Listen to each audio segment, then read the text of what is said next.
ሱፍ ለባሾች በእርግጠኝነት እጃችሁ ላይ ያለውን 4 ቁልፍ ለምን እንደሆነ አታውቁትም። ልንገራችሁ።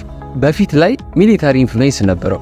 ይህም ማለት ደግሞ ወታደሮች ጃኬት ላይ ቁልፎች ሲሰሩ ዋና ጥቅሙ ምንድን ነበረ? ወታደሮች አፍንጫቸውን ወይም ደግሞ አፋቸውን ጃኬታቸው ላይ እንዳይጠርጉ በተወሰነ መልኩ ለማስተማር ነበረ ማለት ነው። የሚገርመው የናፖሊዮን ኢንፍሉዌንስ ነው። የናፖሊዮን ወታደሮች ጃኬታቸው ላይ ቁልፍ የሚሰራው ለምንድን ነው? በአንድ በኩል ዲሲፕሊን ለማስተማር ነው። በድሮ ጊዜ ጥቅሙ ምንድን ነበረ? የሱፍ ጃኬት ለብሰው አንዳንዴ ከበድ ያለ ስራ ሲመጣባቸው ጃኬቱን ሙሉ ከማውለቅ በድሮ ጊዜ የሚሰሩ ሱፎች ቁልፋቸው ይፈቱ ነበር። ቁልፋቸው ተፈቶ ልክ ሸሚዙን እጅጌውን ፈተን እንደምናጥፈው ሁሉ የሱፍ ጃኬቶችም ቁልፋቸው ተፈቶ ይታጠፍና ከበድ ያለ ስራ ሲኖር ያንን መስራት እንዲችሉ ተደርጎ ይሰራ ነበር ማለት ነው። ስለዚህ ሱፍ ስታሰሩ በእርግጠኝነት ሱፋችሁ የናንተ እጅጌው አይፈታም።